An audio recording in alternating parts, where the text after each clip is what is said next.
You're here for an unboxing and assembly video for the Young Electric aluminum hitch-mounted 2-bike carrier. We will be doing it for the first time together. Let's get started. There's a list of tools that you will need in the supplied manual. I'll also link to the PDF on the manufacturer's website or the one I scanned in. If you've had it shipped, the bike carrier and ramp arrive in 2 boxes. One is a little heavier than the other. It's well packaged, so keep your workspace clean as you go. Make sure to read the manual, or at least try to pretend that you're doing so. It looks really good on camera.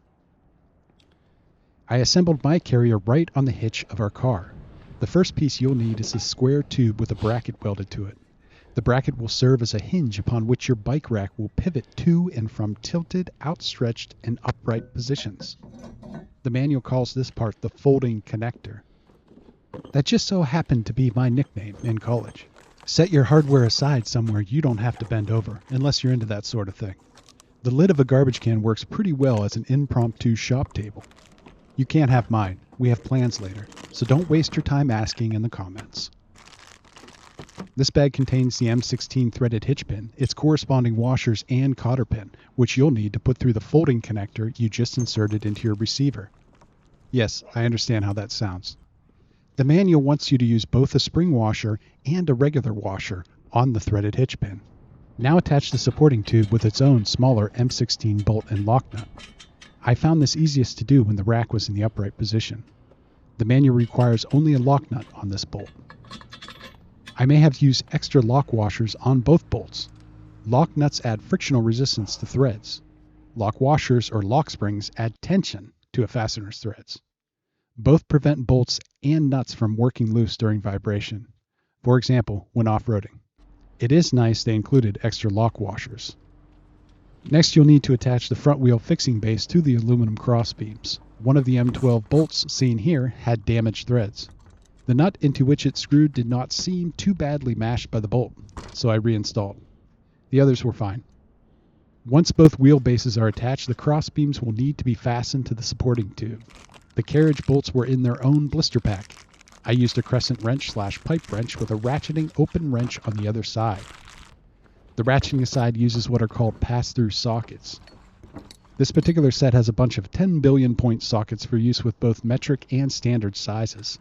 It's a great tool to have for an in-vehicle tool roll, as there are less pieces and parts, making for a smaller and more convenient toolkit. I'm pretty sure they stopped making them. Generally, for a lifetime of standard to heavy use, the fewer points, that is, corners, a socket has, ideally 8, the stronger that socket will be. Remember that when buying your man a toolkit this Christmas. Unless, of course, you enjoy listening to him swear and throw things out in the garage. It is funny when it's not you. These sockets here are less for breaking stuff loose and more for rapidly removing and/or installing already loosened bolts and nuts.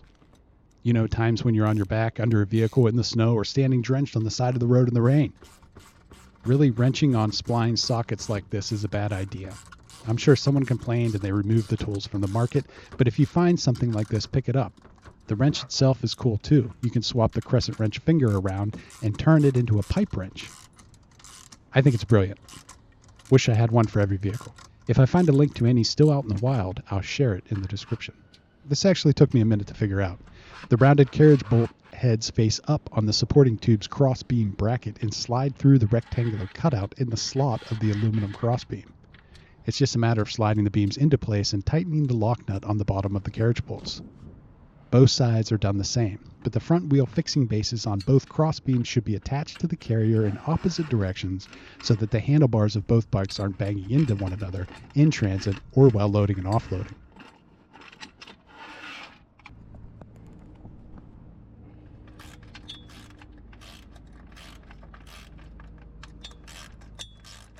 Make sure you do this in the white zone only, well before going airborne in a full send of the bike trail. It's the polite thing to do. Now it's time to connect the vertical bar. I'm making sure I get the plastic washer configuration correct. One goes on either side of the bore through the crossbeam supports of the supporting tube. Same deal on the other vertical bar. Just remember to put these bars on the outside of the crossbeams, like bookends. That way there's ample room to carry 2 bikes. Don't over-tighten. These vertical bar assemblies, once coupled with the respective adjusting supports, move to accommodate a variety of available attaching points.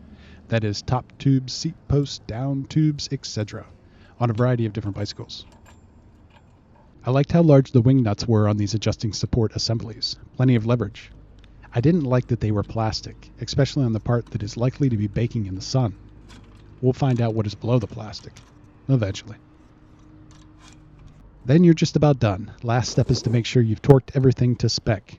I looked at the manual again, but still did not see any specifications. But a good general rule when using lock washers is to tighten until the spring, that is the split in the washer, lays flat between the bolt head and the opposite surface, whether that be another washer or the work/part itself. But not so fast. It's not a project unless you have some pieces left over. I had a couple of M6 screws. A quick check of the part schematic reveals where they plug into the great scheme of things, as fasteners that attach to the flat bar on the front wheel fixing base to the crossbeam.